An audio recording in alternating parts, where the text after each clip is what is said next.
कपड़े धोने वाली बहू। शादी के पहले से ही विभा को कपड़े धोने का बड़ा शौक था।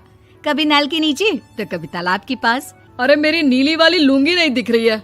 विभा की अम्मा, कहाँ रखी है लुंगी? अरे वो तो विभा ने परसों ही धोकर रखी थी आपकी अलमारी में, देखो वहीं होगी। वो ना मैंने आज धो दी, मुझे लगा कि गंदी हो गई होगी। अरे कैसे गंदी हो गई थी? उसे तो मैंने पहना भी नहीं। हे भगवान, इस लड़की के कपड़े धोने की आदत से परेशान हो गया हूँ मैं। जितना तो घर में राशन नहीं आता, उससे कहीं ज्यादा डिटर्जेंट पाउडर का खर्चा है।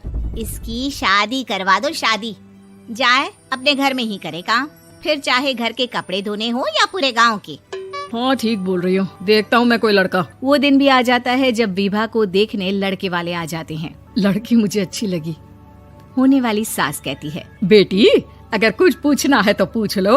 वैसे तो हमारी लड़की बहुत ही शर्मीली है, जो बोल दो वो मान लेती है, इसे क्या पूछना होगा। अरे कैसी बात कर रही हो माँ, मुझे इन लोगों के घर रहना है, सवाल तो कई है। हाँ हाँ बेटा, पूछ लो ना, क्या पूछना है। आप लोगों के घर कपड़े कौन धोता है? सास का मुंह बन जाता है। देखो, अगर तुम ये कहना चाहती हो कि तुम्हें कपड़े धोने नहीं आते तो सुन लो, कपड़े मैं ही धोती हूँ, लेकिन तुम्हारे आ जाने के बाद मैं रुमाल तक नहीं धोऊंगी। अरे चुप रहना भाग्यवान, बहू बेचारी घर आई नहीं, उसे डराना शुरू कर दिया। वो क्या है ना बिटिया, अभी तक तो ये कल्लू की माँ ही धोती थी, लेकिन अब तुम्हारे पापा तो दहेज में वॉशिंग मशीन देंगे ही।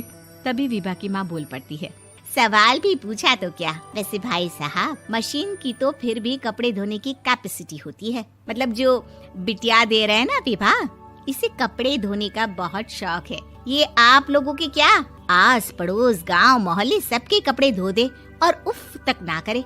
बाहर देखा नहीं आपने कितने कपड़े सूख रहे हैं? सब हमारी बिटिया ने ही तो धोए हैं। बस भी करो ना माँ, शर्म आ रही इतनी तारीफ सुनकर। और तो और एक दाग निकाल कर दिखाओ तो मान जाऊं। हाँ अच्छा, माफ करना बेटा, मैंने गलत समझा। हमें तो रिश्ता बहुत पसंद है। और ऐसे जुड़ जाता है रिश्ता कपड़े धोने का शौक रखने वाली विभा का। उसकी शादी हो जाती है कोयला फैक्ट्री में काम करने वाले कल्लू के साथ। शादी के बाद अचानक विभा चिल्लाती हुई सास के पास आती है। सासू माँ, अरे सासू माँ कहाँ है आप?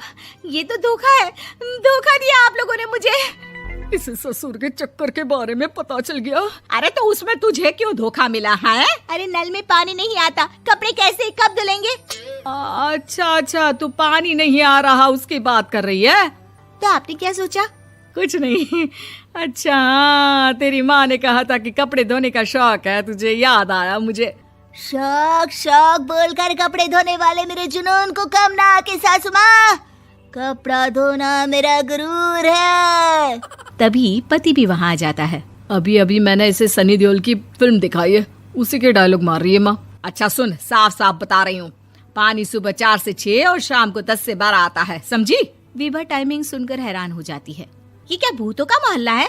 सुबह 4 बजे उठकर कौन कपड़े धोता है? 4 बजे टंकी में पानी जाता है, फिर सारा दिन धोना ना, किसने मना किया?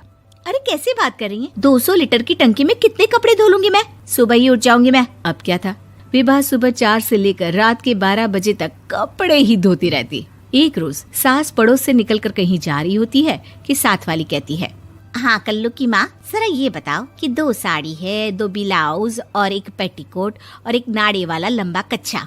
हाँ तो? अरे तो क्या, कितना लोगी धुलाई ये बताओ। धोबन दिख रहे हैं हम क्या?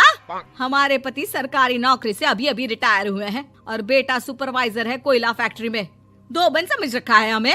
हाय रे कल्लू की अम्मा, माफ कर दो, वो तो मोहल्ले में यही सब बता रहे थे कि तुमने बहू को कपड़ा धुलवाने के काम में लगा दिया है। सास को पड़ोसन की बात सुनकर गुस्सा आ जाता है। वो घर पहुंचती है जहां घर के बाहर ही इतने सारे कपड़े सूख रहे होते हैं जितने कि किसी धोबन के घर पर। अरे ओ कल्लू की दुल्हन, बाहर निकल। माँ जी यहीं आ जाओ, बाथरूम में चादर धो रहे हैं हम। अरे अभी हम धोते हैं, तुमको बाहर निकलो। ये आस पड़ोस वाले बोल रहे हैं कि हम बहू से कपड़े धुलवा कर उसे कपड़ा धोने वाली बना दिए हैं। अरे छोड़ो ना माँ जी, किन लोगों की बातों में आती हो? आस पास के लोगों का तो काम ही होता है कि वो किसी तरह सास बहू को लड़ा दे। बहू सारे घर के कपड़े धोती है, ये क्या कम है? बोलिए।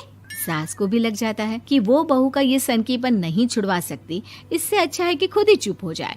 एक रोज सास और बहू मंदिर जाते हैं, जहाँ सास की साड़ी वहाँ खड़ी भीख मांगने वाली से मिलती है। माँ जी क्या बात है, आपकी साड़ी उस भिखारन से कितनी मिल रही है ना? हाँ हाँ देखो तो, दोनों की साड़ी मिल रही है। क्या बात है कल्लू की अम्मा, तुम खुद को तो अफसर की बीवी बताती हो और ऐसी सिंपल सी प्लेन साड़ी पहनकर घूमती हो। सिंपल और प्लेन नहीं है ये साड़ी। तो क्या सोने के धागे से फूल बने हैं?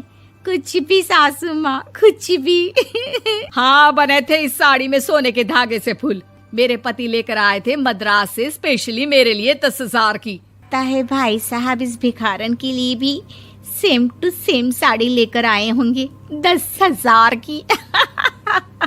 सास उस वक्त तो कुछ नहीं कहती, लेकिन बहू के साथ घर आती है और अलमारी से एल्बम निकाल कर लाती है। ये साड़ी देख रही है, ये वही साड़ी है जिसे मैंने अभी पहना था। इस साड़ी में ये जो चमकदार फूल दिख रहे हैं ना, ये सोने के धागों से काटे गए हैं। लेकिन तू लोकल वॉशिंग मशीन ब्रश से घिस घिस कर सारे फूलों को निकाल कर साड़ी प्लेन कर दी।